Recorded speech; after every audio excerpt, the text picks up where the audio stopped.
Assalamualaikum warahmatullahi wabarakatuh. Perkenalkan, nama saya Ferdi Arufirmansyah dari 12 IPA 5 nomor absen 13. Di sini saya akan membahas tentang perkembangan dakwah di Nusantara.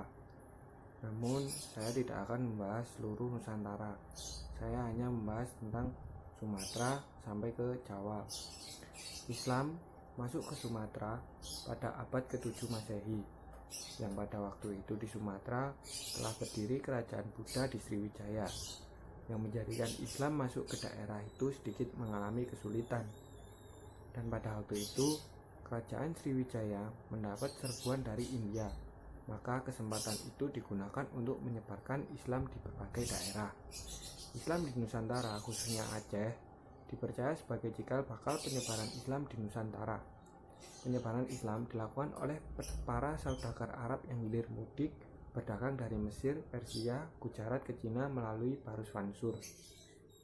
Para membawa Islam datang langsung dari semenanjung Arabia yang merupakan utusan resmi khalifah atau para pedagang Islam yang telah memiliki hubungan perdagangan dengan Aceh.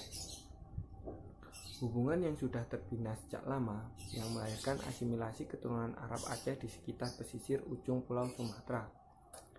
Islam telah berkembang di Aceh sejak abad ke-7. Keberadaannya dibawa oleh para saudagar Islam Arab dan bukan merupakan misi khusus penyebaran agama. Dari Kesultanan Aceh, inilah kemudian pengaruh Islam menyebar ke seluruh Nusantara. Bukti-bukti penyebaran kebudayaan Islam masih dapat kita jumpai hingga kini. Di antara adalah masjid dan makam-makam. Tokoh-tokoh yang berpengaruh dalam penyebaran agama Islam: 1. Raden Rahmat, Minak Kumalabumi, dan Syekh Bahruddin. Kemudian kerajaan yang telah berpartisipasi: Samudra Pasai, kerajaan pertama di Indonesia, berdiri sejak abad 13 Masehi. Kerajaan Aceh yang menjadi pusat pengembangan agama Islam di Melayu, dan kerajaan Malaka yang pemimpinnya masuk Islam dan menjadikan kerajaan tersebut beragama Islam. Kemudian di Jawa,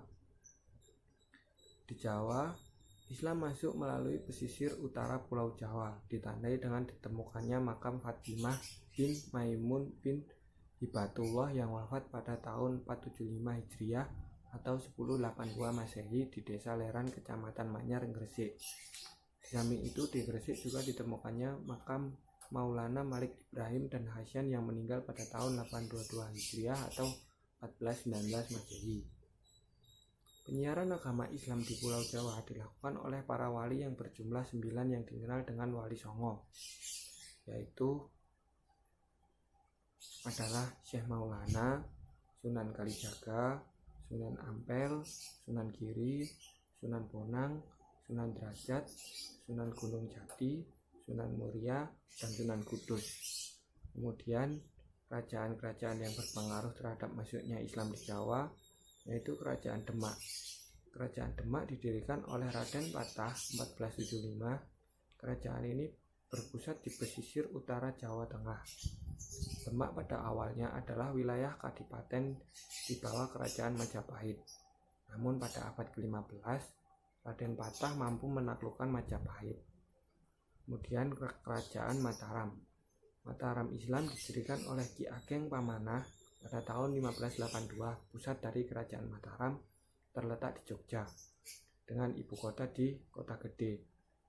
Pada masa pemerintahan Sultan Agung, Mataram Islam mampu menguasai lebih dari 3/4 Pulau Jawa serta mendominasi bidang agraris dan perdagangan Laut Jawa. Kerajaan Banten. Kerajaan Banten terdiri pada sekitar 1526 oleh Sunan Gunung Jati atau Fathahilah. Dalam sejarah pendiriannya, Fathahilah diutus oleh Demak untuk melakukan syair di Jawa Barat dan berluas kekuasaan kota pelabuhan di ujung barat Pulau Jawa. Kerajaan Banten memiliki masa kejayaan sekitar awal abad 17 Masehi.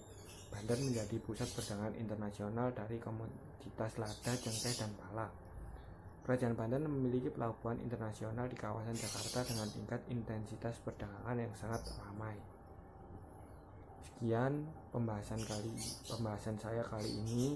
Mohon maaf bila ada salah kata atau kurang berkenan bagi Anda. Saya minta maaf. Terima kasih.